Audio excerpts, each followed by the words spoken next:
सुबह का समय था। छोटे से कस्बे के किनारे बने एक पुराने मकान में हरिनारायण अपनी छोटी सी किराने की दुकान खोल रहे थे।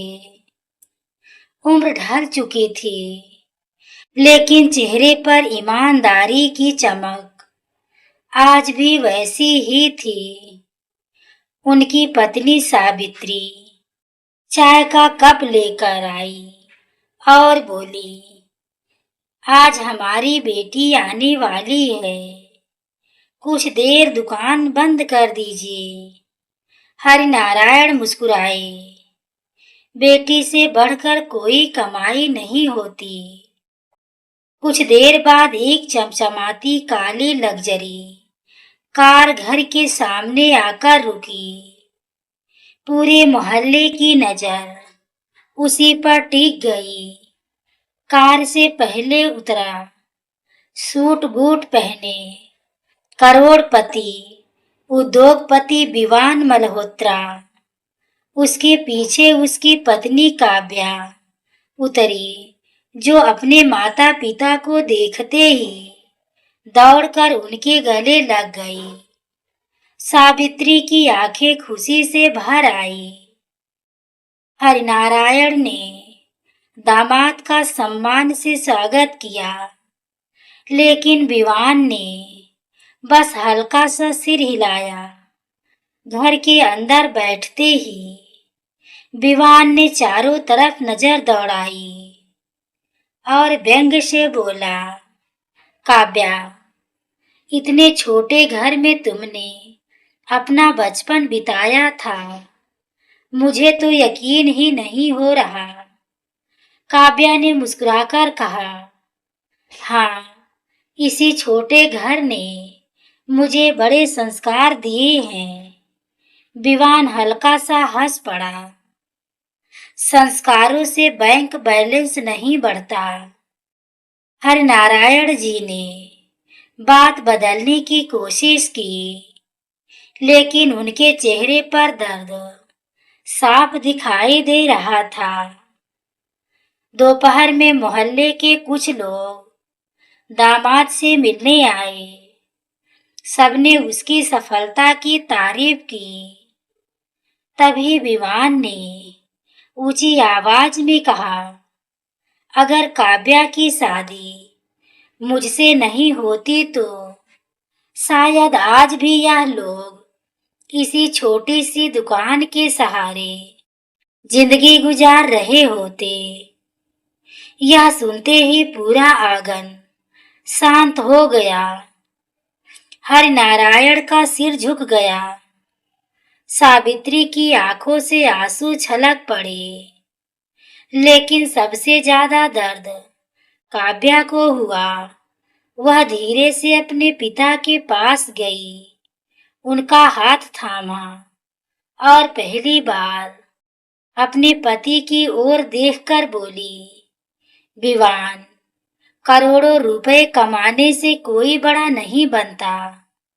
बड़ा वह होता है जो दूसरों का सम्मान करना जानता है। और आज तुमने मेरे पिता का नहीं, मेरे संस्कारों का अपमान किया है। आंगन में बैठे सभी लोग एक दूसरे का चेहरा देखने लगे। विवान पहली बार निरुत्तर हो गया। काव्या की आवाज पूरे आंगन में गूंज गई। वहां बैठे सभी लोग विवान की ओर देखने लगे। पहली बार किसी ने उसके अहंकार को खुलेआम चुनौती दी थी। विवान ने गुस्से में कहा, काव्या, लगता है तुम भूल रही हो कि आज जो ऐसो आराम तुम्हें मिला है वह मेरी वजह से मिला है।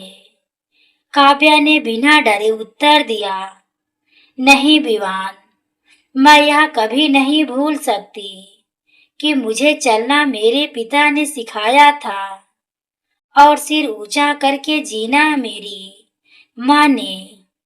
तुम्हारा धन मेरी पहचान नहीं है। हरिनारायण ने बेटी का हाथ पकड़कर कहा, बेटी रहने दे, दामाद हमारे घर का सम्मान होता है। काव्या ने पिता की ओर देखकर कहा, पिताजी, जो दूसरों का सम्मान ना कर सके वह सम्मान पाने का अधिकार भी खो देता है। विवान कुर्सी से उठते हुए बोला, अगर तुम्हें अपने पिता इतने ही प्यारे हैं तो यही रह जाओ, मेरे साथ चलने की जरूरत नहीं। काव्या ने शांत स्वर में कहा, आज मैं आपके साथ तभी लौटूंगी जब आप मेरे पिता से अपने शब्दों के लिए माफी मांगेंगे। यह सुनकर विवान तिलमिला उठा। उसे विश्वास ही नहीं हुआ कि उसकी पत्नी पहली बार उसके सामने इस तरह खड़ी हो जाएगी। उसी समय विवान के मोबाइल पर उसकी कंपनी के निदेशक शैलेश मेहता का फोन आया। घबराई हुई आवाज में उन्होंने कहा, सर, विदेशी निवेशकों ने आज की मीटिंग रद्द कर दी है। कंपनी का सबसे बड़ा सौदा खतरे में है। आपको तुरंत शहर लौटना होगा। फोन कटते ही विवान का चेहरा उतर गया। करोड़ों रुपए का सौदा उसके हाथ से फिसलता दिखाई दे रहा था। हरिनारायण जी ने उसकी परेशानी देखकर धीरे से पूछा, बेटा सब ठीक तो है ना? विवान ने कोई जवाब नहीं दिया। काव्या समझ गई, लेकिन उसने भी कुछ नहीं कहा। कुछ देर बाद हरिनारायण जी अंदर आ गए और एक पुरानी फाइल लेकर बाहर आए। उन्होंने फाइल विवान की ओर बढ़ाते हुए कहा, शायद यह तुम्हारे काम आ जाए। विवान ने हैरानी से पूछा, इस पुरानी फाइल में ऐसा क्या है? हरिनारायण मुस्कुराए और बोले, इसमें यही बात है जिसके बिना शायद तुम्हारी कंपनी का सबसे बड़ा सौदा कभी पूरा नहीं हो पाएगा। विवान ने फाइल खोली तो उसकी आंखें हैरानी से फैल गई। उसमें एक पुराने उद्योग समूह के साथ हुए व्यापारिक समझौते की मूल प्रतियां थी। यही दस्तावेज उसकी कंपनी के अटके हुए करोड़ों के प्रोजेक्ट को बचा सकते थे। विवान ने आश्चर्य से पूछा, पिताजी, ये कागज आपके पास कैसे आए? हरिनारायण मुस्कुराए और बोले, करीब 30 साल पहले उस कंपनी के मालिक मेरे ग्राहक थे। एक दिन उनकी जरूरी फाइल दुकान पर छूट गई थी। मैंने उसे संभाल कर रख लिया। बाद में उन्होंने कहा कि जब भी जरूरत पड़े या तुम्हारे काम आएगी। मैंने कभी सोचा भी नहीं था कि एक दिन यह फाइल मेरे ही दामाद की मदद करेगी। विवान अवाक रह गया। जिस व्यक्ति को वह साधारण दुकानदार समझकर अपमानित कर रहा था, वही आज उसके करोड़ों रुपयों के कारोबार को बचाने के लिए खड़ा था।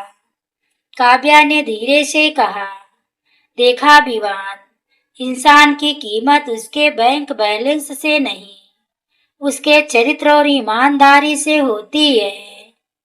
हरिनारायण ने फाइल उसकी ओर बढ़ाते हुए कहा, ले जाओ बेटा, अगर इसमें तुम्हारे कर्मचारियों की नौकरी बचती है तो मुझे खुशी होगी। विवान की आंखें झुक गई। उसने कांपते हाथों से फाइल तो ले ली, लेकिन उसके होठों से शब्द नहीं निकल रहे थे। वह तुरंत शहर पहुंचा। बोर्ड मीटिंग में जैसे ही उसने वे दस्तावेज पेश किए, विदेशी निवेशकों ने सौदा मंजूर कर लिया। कंपनी को करोड़ों रुपयों का प्रोजेक्ट मिल गया। पूरे बोर्ड रूम में तालियां बजने लगी। निदेशक शैलेश मेहता बोले, सर, अगर ये दस्तावेज समय पर ना मिलते तो हमारी कंपनी को बहुत बड़ा नुकसान हो जाता। लेकिन विवान के मन में खुशी नहीं थी। उसे बार बार हरिनारायण जी का झुका हुआ चेहरा और काव्या की बातें याद आ रही थी। उसी रात उसने अपने केबिन में अकेले बैठकर कहा, जिस इंसान ने मेरे अपमान के बाद भी मेरा साथ दिया, मैंने उसी का सबसे ज्यादा दिल दुखाया। अगली सुबह उसने एक बड़ा फैसला लिया।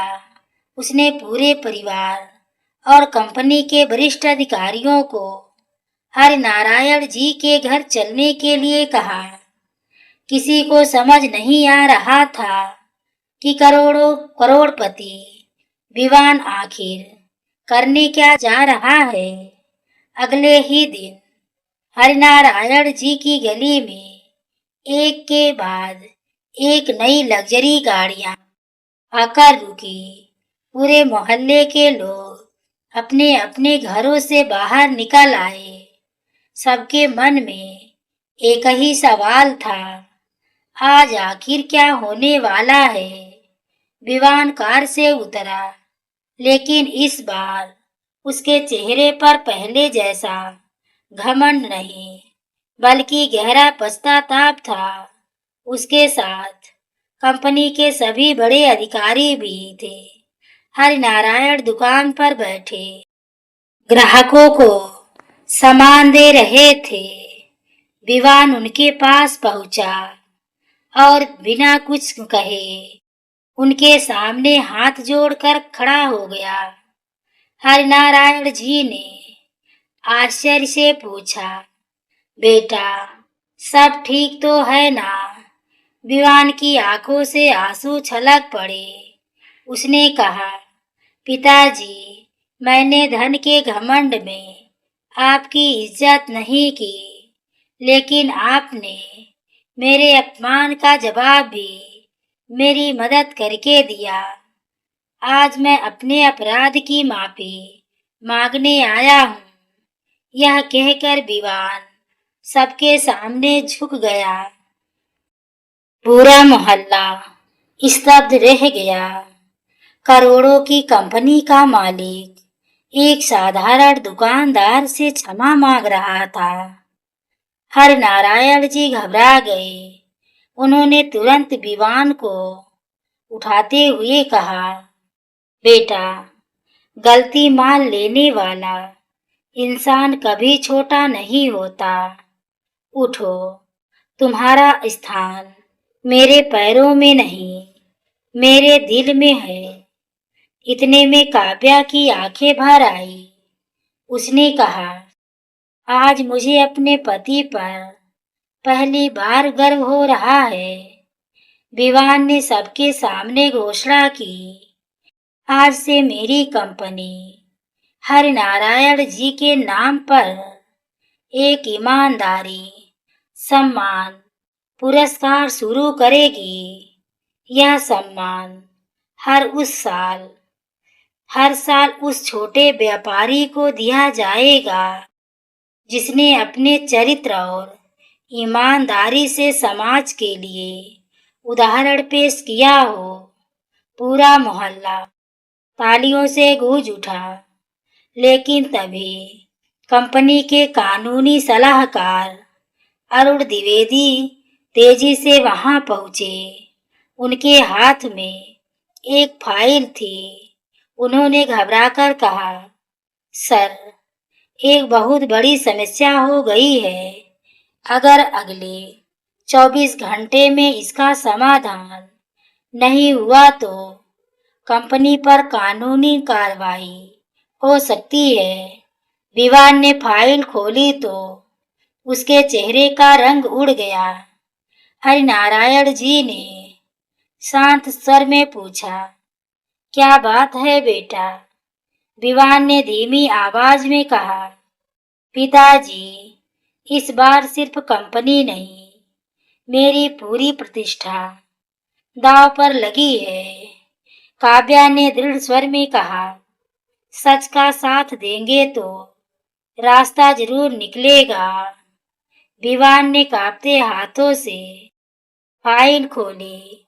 उसमें लिखा था कि कंपनी पर एक पुराने जमीन सौदे को लेकर झूठा मुकदमा कर दिया गया है। अगर अगले 24 घंटे में असली गवाह और मूल दस्तावेज नहीं मिले तो कंपनी की साख भी खत्म हो सकती थी और करोड़ों का नुकसान भी हो सकता था। विवान ने निराश होकर कहा, मैंने जीवन में बहुत पैसा कमाया, लेकिन आज समझ नहीं आ रहा है कि अपनी इज्जत कैसे बचाऊं। हरिनारायण जी ने शांत स्वर में कहा, बेटा, सच की राह मुश्किल होती है, लेकिन मंजिल हमेशा उसी की होती है। चलो एक बार उस व्यक्ति से मिलते हैं जिसने यह मुकदमा किया है। अगले ही दिन सभी लोग उसके कार्यालय पहुंचे। बातचीत शुरू हुई तो हरिनारायण जी ने बिना गुस्सा किए एक एक पुराना दस्तावेज सामने रख दिया। उन्होंने इतने धैर्य और सच्चाई से पूरी बात बतलाई कि सामने वाले व्यक्ति ने अपनी गलती स्वीकार कर ली। उसने वही लिखित में मुकदमा वापस लेने की घोषणा कर दी। विवान की कंपनी बच गई। बोर्ड के सभी सदस्य हरिनारायण जी की ईमानदारी और समझदारी की प्रशंसा करने लगे। उसी शाम विवान ने अपनी कंपनी की स्थापना दिवस समारोह में शहर के बड़े उद्योगपतियों, अधिकारियों और मीडिया को बुलाया। स्टेज पर पहुंचकर उसने माइक हाथ में लिया और कहा, आज मैं उस व्यक्ति का परिचय कराना चाहता हूँ जिसे मैं कभी छोटा समझता था, लेकिन सच यह है कि मैं धन से बड़ा था। और ये चरित्र से यह कहकर उसने हरिनारायण को मंच पर बुलाया। पूरा हॉल तालियों से गूंज उठा। विवान ने सबके सामने कहा, आज से मैं इन्हें अपना ससुर नहीं, अपना आदर्श मानता हूँ। तभी एक उद्योगपति मुस्कुराकर बोला, हरिनारायण जी, आपने अपनी बेटी की शादी करोड़पति से की थी। इससे पहले कि हरिनारायण जी कुछ कहते, काव्या ने माइक अपने हाथ में ले लिया और दृढ़ आवाज में बोली, नहीं, मेरे पिता ने मेरी शादी करोड़पति से नहीं की थी। उन्होंने मेरी शादी एक इंसान से की थी। आज वह फिर से इंसान बन गया है, इसलिए मुझे अपने पति पर गर्व है। काव्या की यह बात सुनते ही पूरा सभागार तालियों की गड़गड़ाहट से गूंज उठा। विवान की आंखों से आंसू बह निकले। उसने मंच पर ही हरिनारायण के चरण छुए। हरिनारायण जी ने उसे गले लगा लिया और कहा, बेटा, बेटा, याद रखना, पैसा घर बना सकता है, लेकिन सम्मान ही परिवार बनाता है। उस दिन के बाद विवान ने कभी किसी इंसान की हैसियत उसके धन से नहीं आकी। काव्या का अपने पिता के सम्मान के लिए उठाया गया एक कदम पूरे परिवार की सोच बदल गया। तो दोस्तों, इस कहानी से हमें यही सीख मिली कि जिस घर में माता पिता का सम्मान होता है, वही सच्ची समृद्धि और सुख का वास होता है। तो दोस्तों, ये कहानी अगर आपके दिल को छू गई हो तो वीडियो को लाइक, सब्सक्राइब और हाइप करना ना भूलें। पूरी कहानी को सुनने के लिए आपको तहे दिल से धन्यवाद।